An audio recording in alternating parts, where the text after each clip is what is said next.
Fuck ass podcast. So, pick it up directly after the last one I stopped. Blah, blah, blah, blah, blah. Titties. So Mark gets to talk to him. Gets in there. He comes back and it's like, I don't know. It's like he was trashed. But the liquor bottle that was next to him only had... My leg itches. Like a super son of a bitch. The liquor bottle only had a couple shots taken out of it, and he can hold his liquor. So he could not have been that drunk off of that small amount of liquor. And he was disoriented and all fucked up. And I told him, I was like, man, you got to man up. You got to come to work. You're not a kid anymore. Because he had been acting a lot like that the last few weeks. So I understood. And he was pissing Mark off. Because he kept telling him, you can't fucking... Because I think Mark was still pissed. Just taking days off willy-nilly. Which I understand. Because then he doesn't have the heads up to try and kind of delegate some of his work off to other people. So Mark can come out if he needs to. Mark does the job of like 2 or 3 people anyway. But anyway, zoinks. 1.8 miles, I got a ways to go. I'll have to watch because if I don't get over before my turn on 19th Avenue, it can get hairy. Oh, I still got 37 minutes. Oh, I'm going to get there at 7:12. About an hour and 10 minutes at this point. It'll be 7:30 by the time I get there. It'll slowly keep tacking on times to my ETA. Or minutes to my ETA. But anyway, so, and Mark said there's like a cup on the floor, something been knocked over, and he was like, he said it's usually clean there. I was like, usually, it's so fucking clean, it's rather annoying. And he looked at me weird. It's like, cause my house isn't spotless, and his house is usually spotless. Like he even wipes his walls down a few times a week. Because he smokes in there, he's not supposed to. So he wipes all of his walls down to make damn sure no nicotine buildup happens. So there's no whining about him smoking in his apartment. So, man, it's all so depressing. So, Mark told him, you gotta get off your shit, and I'll be here in the morning to pick you up. And I expect you to come to work tomorrow. Because as it is, it's all fucked up. So then he gets there. I love pacing that Jeep. I love that Jeep. I'd put my penis in that Jeep. I would. So, motherfucking A, Bob. Motherfucking A.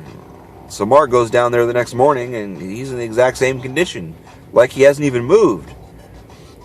And he could tell, like, something's fucking wrong. None of this is normal for him. This is not normal for him. Because usually in the morning, he'll be like, I'll hear a door open in the far side of the warehouse where you come in and out, giggity, and I'll like hear the footsteps like he's dancing, because he's dancing.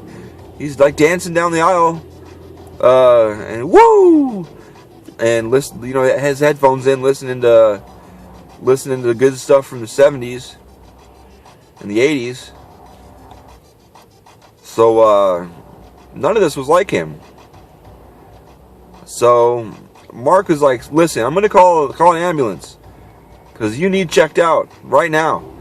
Because, I don't know, just something about it. He was like, this is all fucking wrong. So he calls the EMT. EMT comes out. And his blood pressure is so fucking high that the quote I was given was the EMT said, you fill up a tire too far, something's going to pop. So that's how high his blood pressure was. I don't know. I don't know what the number was. So he's like, the EMT wanted to take him. Like, you got to go in. This is all bad. This is bad. This is all bad. So Daniel's like, no. And Mark's like, well, what do we do? And he's like, well, I can't take someone that doesn't want to go. So Mark starts talking to him like, hey, if you go in there and something's wrong, all these days you didn't call in or taken care of. Everything's set. Because as it is now, you're pretty much, HR would just want to fire you if they heard about this. But if you're sick and you go in an ambulance and, they find something's wrong, that's sick days. So Daniel's like, whatever, fine. So ambulance takes him. Actually, as soon as Daniel said fine, the EMT ran out to his whatever he had and came back in and popped an IV in him immediately and went to work, like fast. So that dude was like, something's fucking wrong, and we're gonna fucking get this guy fixed up. Cause he went into action like crazy, I guess. And then next thing I know, Mark calls Scott. Scott comes. He's one of the sales guys up front. One of the dudes that's been there since I started originally. And Scott came back. He's like, so Mark just called the ambulance, and Dale's going to the hospital. And I was like, oh shit. So Daniel goes to the emergency room, and then on that was Thursday, and then on Friday, we're like calling him every so often. Mark and I don't know if Mark knew I was, but I was worried about him, so I was calling a bunch too, and they wouldn't tell me much because I'm just his coworker, so they were keeping shit under wraps. And then they're like, oh, he's not here, and I'm like, huh? Like, no, he's not. Daniel's not here anymore. I'm like, okay, so where is he? Like, we can't tell you that. I'm like, well, what? All he has in town is his boss and me. Like, his mom is gone, his sister's in Ohio, his brother's who knows where, like Colorado or something. And they're like, sorry, we can't tell you. I'm like, alright, and hung up. I called Mark, I'm like, dude, he's out. Mark's like, what do you mean? Like, he's out, they said he's not there anymore. And he's like, what? Mark said he wasn't even wearing shoes. So, like, what the fuck? Like, they would not fucking, would they? I mean, I know fucking businesses are cold these days, but would they really make somebody leave with no shoes? I mean, maybe they give them slippers or something, but... So, it was about quitting time, time to go, get some hoes. So, fucking, as soon as I got out of there, I went straight over to Daniel's house, and there was nobody there, nobody was outside, nobody was anywhere. Nobody to talk to, nobody to sing, cry, nothing. So, I'm like, all right. So then I start heading to I looked at the map trying to figure out which way one would walk from the hospital. So I took the way I figured Daniel would go if he walked from the hospital to there. Because the hospital he went to was, I mean, for Daniel, it was close. Because Daniel's used to walking around all over the place. Because it was about as far away as his, laundromat he uses, and he walks to that. He carries his laundry all the way to that. So I'm like, all right. So then I walk into the emergency room. It's like, hey, we need to know where Daniel is because he's not home and we don't know. And they're like, well, he's not here. And I was like, well, where is he? Like, was he discharged? Was he transferred? Like, well, we can't tell you anything.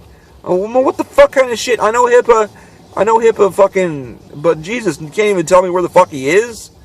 Like, what the fuck? So I was like, fuck. I'm like, alright. So I just walked out and was standing there. I just walked across the paveway where the ambulances come and drop people off, and was standing on the rocks across the way. Pull my phone out to text Mark, man. They don't tell me shit. Maybe they'll tell you something. And then one of the two ladies that was in there walks up and stands a couple feet off to my left, and she was looking away from me, and she goes, if I were to transfer somebody, not that I did, but if I were to transfer somebody today, they would be at the nearest trauma center. I didn't say anything because I knew what she was doing. And she was like, that's all I can really say. It's like, if I were to transfer somebody, it'd be at a nearby trauma center. And then she went back in. Well, I said thank you. I was honestly thankful. Like, a fucking clue, at least. Shit. So, the nearest trauma center was Banner. So I called Banner, and I told them, I was like, yeah, I'm looking for Daniel Patterson. And they're like, let me check. It's like, no, we have no Daniel Patterson checked in. And I was like, all right. I was like, can you check other locations? They're like, no, I mean, we don't, as Banner as a whole, there's no Daniel Patterson in any location. All of our systems are connected. I'm like, all right. 10 minutes is up. Fuck. Give me some titties. Put them in my face. I'll suck on them. Yeah.